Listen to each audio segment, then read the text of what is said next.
ఈ రోజు నందవరంలో నందవరం మండలానికి సంబంధించి కూటమి నాయకులు ప్రెస్ మీట్ ఇవ్వడం జరిగింది. దానికి సంబంధించి మేము ఒకటే చెప్తా ఉన్నాం. ఈ రోజు కింది స్థాయి నుంచి పై స్థాయి మీ ఎమ్మెల్యే దాకా కూడా ప్రతి ఒక్కరు కూడా ప్రశాంతమైన ఎమ్మిగనూరు అనే పదం ప్రతిసారి ఉపయోగిస్తున్నారు. ఇప్పుడు ఎమ్మిగనూరు నియోజకవర్గం ఎక్కడ ప్రశాంతంగా ఉంది? ఈ రోజు ఏదైతే నది కైరవాడి మొదలుకొని ఏదైతే రాయచోటి వరకు పూర్తి స్థాయిలో కూడా అనేక ఇసుక ట్రాక్టర్లను పెట్టి రాత్రి పగలు తేడా లేకుండా ఇసుకను కబ్జా చేస్తూ ఉన్నారు. దాన్ని ఇడిచిపెడితే ఎక్కడ చూసినా పల్లెటూరులో ఎక్కడ పల్లెటూరులో కానీ టౌన్లో కానీ ఎక్కడ చూసినా కూడా బెల్ట్ షాపులతో విచ్చలవిడిగా మందు అమ్ముతున్నారు. ఇటు ఏదైతే దేవాలయ భూములు ఉన్నాయో ఆ దేవాలయ భూములకు సంబంధించి కూడా ఇటు నది కైరవాడి దేవాలయం అయితేనేమి, అదేవిధంగా కోతులబావి దేవాలయం అయితేనేమి, ఈ దేవాలయాల్లో కూడా మీరు పూర్తి స్థాయిలో కూడా ప్రజలకి అనేక హింసలకు గురి చేస్తూ ఉన్నారు. ఎక్కడ ప్రశాంతంగా ఉంది ఎమ్మిగనూరు? దాంతో పాటు ఇక్కడ నదీ తీర ప్రాంతాల్లో అయితే ఇసుక దోపిడీ, మరి ఏదైతే ఈ గోనెగండ ఈ టౌన్ ఎమ్మిగనూరు టౌన్ ఇక్కడ ఏదైతే ఉందో ఈ గ్రావెల్స్ విచ్చలవిడిగా పూర్తి స్థాయిలో కూడా తోలి వాటికి డబ్బులు కలెక్ట్ చేసుకునే పరిస్థితిలో మీరున్నారు. ఇక్కడ ప్రజలు అనేక ఇబ్బందులు పడుతూ ఉంటాయి.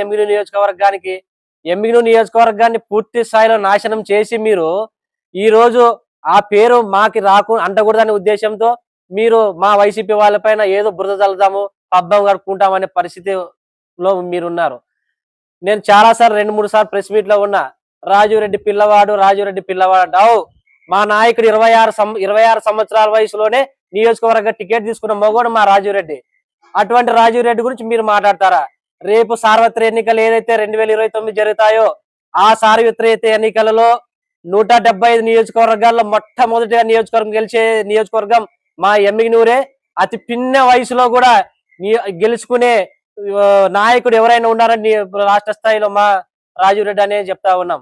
ఈ రోజు రాజురెడ్డి అన్న పూర్తి స్థాయిలో కూడా ప్రజలతో మమోకం కావాలనే ఉద్దేశంతో ఈ ఎమ్మిగనూరు రాజకీయం పుట్టినప్పటి నుంచి కూడా ఇంకా సార్వత్రిక ఎన్నికలు ఇంకా 3 సంవత్సరాలు ఉన్నాయి.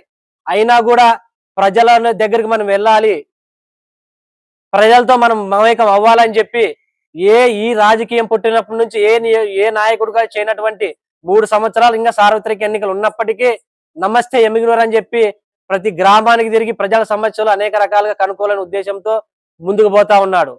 కాబట్టి ఇప్పటికైనా మీ గ్రహించి మా నాయకుని పైన అనుచిత వ్యాఖ్యలు చేస్తే ఏమాత్రం కూడా సహించము.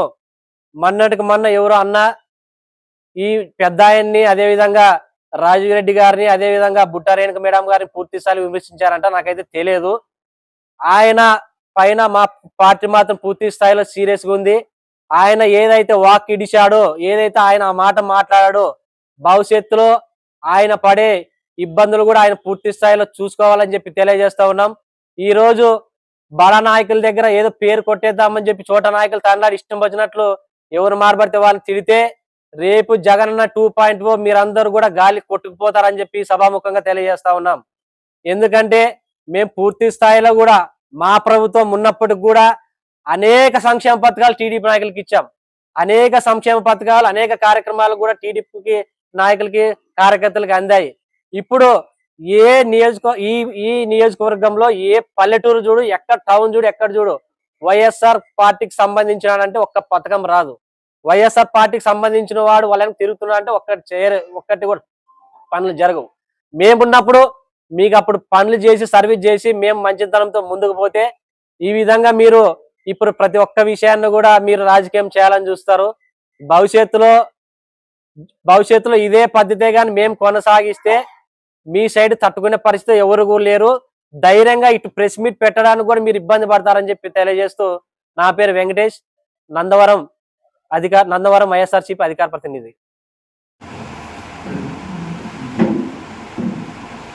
ఈరోజు మన ఎమ్మిగనూరు నియోజకవర్గంలో అభివృద్ధి మీద అసహనంతో వైసీపీ నాయకులు అసభ్య పదజాలాన్ని, అనవసరమైన మాటలతో రాజకీయ పబ్బం గడిపేందుకు చూస్తూ ఉన్నారు. ఇందులో భాగంగానే ఎర్రకోట రాజీవ్ రెడ్డి, ఎమ్మిగనూరు వైసీపీ సమన్వయకర్తగా ఉన్నటువంటి ఎర్రకోట రాజీవ్ రెడ్డి మా ఎమ్మెల్యే బివి జగన్నాథ్ రెడ్డి గారి మీద అయితేనేమి, తెలుగుదేశం పార్టీ నాయకుల మీద అయితేనేమి కొన్ని ఆరోపణలు చేశారు.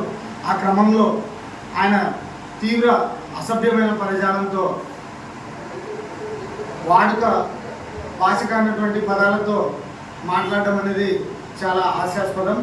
ఈరోజు ఎంతో ప్రశాంతంగా ఉన్నటువంటి ఎమ్మిగనూరులో మరి వాళ్ళ అధినేత అయితేనేమి రపా అనడము, ఇప్పుడు ఈయన ఇన్ఛార్జ్ కొడకల్లారా అనడము, ఇలాంటి అసలు నీచపు సంస్కృతికి అంటే నీచపు రాజకీయాలకి తెరలేపుతా ప్రశాంతంగా ఉన్న ఎమ్మిగనూరులో ఒకవైపు మా ఎమ్మెల్యే బివి జనేశ్వర రెడ్డి గారు అభివృద్ధి లక్ష్యంగా టెక్స్టైల్ పార్క్ కోసం, రైల్వే లైన్ కోసం, గుర్రావేంద్ర గాజులు దిన్న ప్రాజెక్టు కోసం, అదేవిధంగా ఎమ్మిగనూరు పట్టణంలో అయితేనేమి గ్రామాల్లో అయితేనేమి మౌలిక సదుపాయాలు, సీసీ రోడ్లు, డ్రైనేజీలు ఇలాంటి అనేక అభివృద్ధి కార్యక్రమాల కోసం పోరాడుతా కృషి చేస్తూ ఉంటే మీరు మాత్రం ఆధారాలు లేని ఆరోపణలతో ఈరోజు రాజకీయ పబ్బం గడపాలని చూస్తూ ఉన్నారు.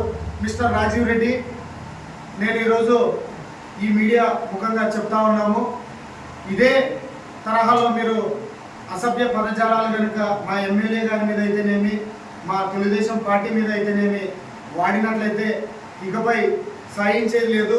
ఇప్పటికి కూడా మేము ఎంతో మా పార్టీ తరఫున మా పార్టీ అధినేత చంద్రబాబు నాయుడు గారు అయితేనేమి, యువనేత నారా లోకేష్ గారు అయితేనేమి, ఎమ్మెల్యే బివి జనేశ్వర రెడ్డి గారు అయితేనేమి ఉందాతనంతో రాజకీయాలు చేయమని మాకు నేర్పినందుకు ఈరోజు మేము ఇంత పద్ధతిగా మీకు హెచ్చరిస్తూ ఉన్నాము.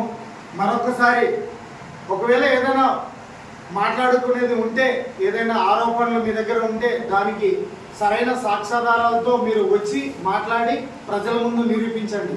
అంతే తప్పనిస్తే ఇష్టానుసారంగా అడ్డు అదుపు లేకుండా మాట్లాడతామంటే మాత్రం మా నందవరం మండలంలోని ఐటీడీపీ యూత్ అయితేనేమి, తెలుగు యువత కమిటీ సభ్యులైతేనేమి, మిగతా యూత్ అయితేనేమి సాయించేది ఉండదు. మీకు తగిన బుద్ధి చెప్పడానికి ఖచ్చితంగా మేము సిద్ధంగా ఉంటాం. మా తెలుగుదేశం పార్టీ తరఫున మా యువనేత ఎమ్మిగనూరు నియోజకవర్గ అభివృద్ధి ప్రదాత బివి జనేశ్వర రెడ్డి వెనుక యూత్ అంతా కూడా కట్టకట్టుకొని ఉంది. మేమంతా ఆయన వెనుక ఉన్నాము. అనవసరంగా మీరు అడ్డు అదుపు లేకుండా మాట్లాడితే మాత్రం మరీ హెచ్చరిస్తూ ఉన్నాం. దయచేసి నోరు అదుపులోని పెట్టుకొని మాట్లాడండి.